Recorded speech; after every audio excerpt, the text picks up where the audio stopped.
Hvala.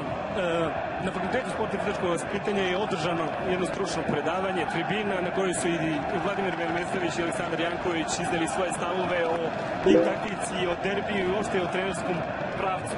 Mislim da je bio fantastičan šlagvort za sve ovo što nas večeras ovde čeka i mislim da je ovo stvarno fantastična atmosfera i nastavit ćemo kasnije.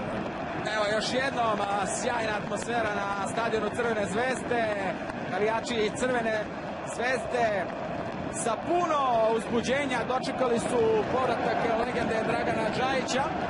S druge strane imamo još tribinu koja se okrenula potpuno i ne želi da posmatra šou koje sprovode navijači Zvezde. Kažem, navijačima Zvezde vratila se vera i u fudbalski klub i u možda uključenje borbe za titulu povratkom legendarnog Dragana Džajića. Namerno to nisam želeo da istaknem na početku.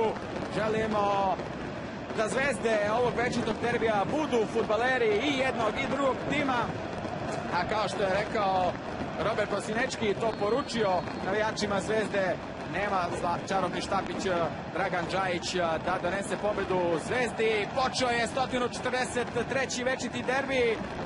Nadamo se da ćemo gledati fantastičan fudbal, kao što je ova fantastična atmosfera na tribinama.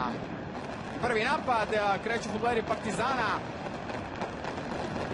Odlično prolazi Miljković, evo Tomića. Još jednom Tomić. Smiljanić se tu poigravao, Mudrinski je došao do lopte, međutim dobro intervenisuje Ostojić, ponovo lopta da fudbalera Partizana i dalje traje vatrometni bakljada na severnoj tribini. Lazevski ka Mitroviću, Mitrović i Spajić, kažem dva omladinska reprezentativca koja su neočekivano možda dobili šansu.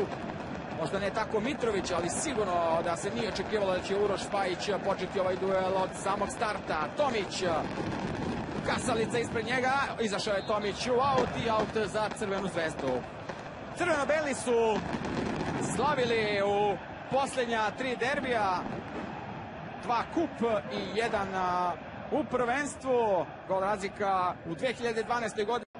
Eto, čuli ste Ivana Tešanovića, još da vidimo golove s ovog derbija. 1:0 u 10. minutu, bio je strelac Mitrović, Mikić je ovde zaostao i nije uspela ofsajd zamka fudbalera Crvene zvezde. Mladi debitant u ovom meču, 19-godišnji Mitrović, sjajno je prihvatio loptu, izborio se u ovom duelu sa Jovanovićem i savladao Bajkovića.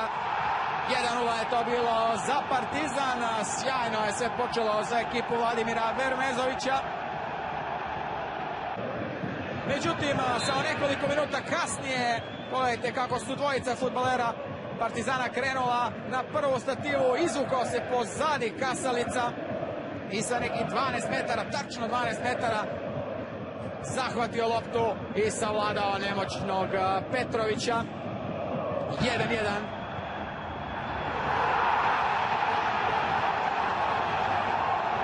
Filip Kasalica i odmah nekoliko stotinjak sekundi samo posle toga sjajno ovde protrčao Lazar Marković. Mijailovića nije gledao, Jovanović, nije bilo nikog na drugoj strani od fudbalera Partizana, zakačio nespretno ovu loptu Jovanović i smestio je u svoju mrežu. 2:1 je u tom trenutku poveo Partizan.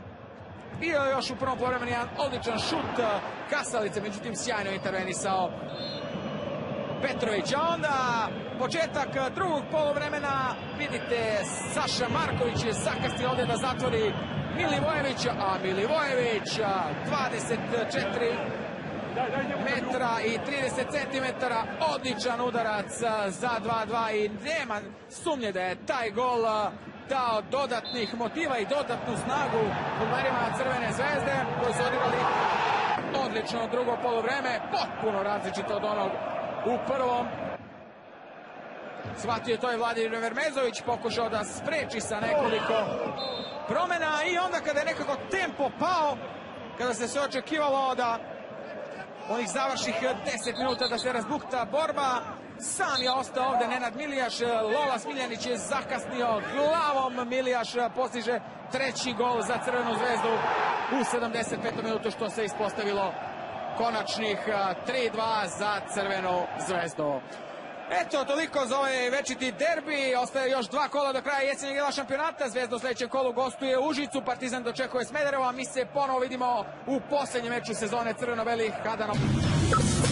Crvene zvezde Aleksandar Janković, pa da čujemo prve reakcije. Tako, Miljane, pored mene trener Crvene zvezde Aleksandar Janković. Moram da naglasim da Vladimir Remezović nije bio raspoložen da priča ovde sa nama posle ovako šokantnog poraza. Gospodin Jankoviću, prvi utisci derbija. Jako čudan derbi. Velika bitka, velika borba. Što se Crvene zvezde tiče, nas je Grč sputao da u prvom poluvremenu pružimo bolju partiju. I tad kad smo postigli gol, vrlo brzo smo ga i primili, malo nas je to saseklo, trebalo nam je vremena da se oporavimo.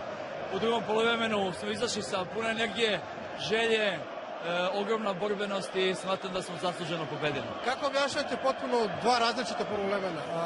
Moram da vas pitam kakav je osjećaj, pretpostavljam da je fantastično posle preokreta dobiti derbiju. U prvom poluvremenu Zvezda nije delovala povezano, Partizan držao sve konce u rukama, a onda se nešto desilo u drugom.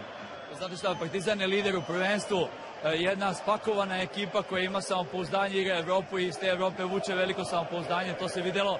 Mi smo došli u situaciju da na najtežoj utakmici moramo da se vadimo za neke kikseve iz prošlosti gde smo izgubili bodove i samopouzdanje. To se odrazilo na našu igru u prvom poluvremenu. Hvala vam puno, gospodin Janković, još jednom sve čestitke. Dakle, ova pobjeda Crvene zvezde vraća neizvesnost u prvenstvo Srbije.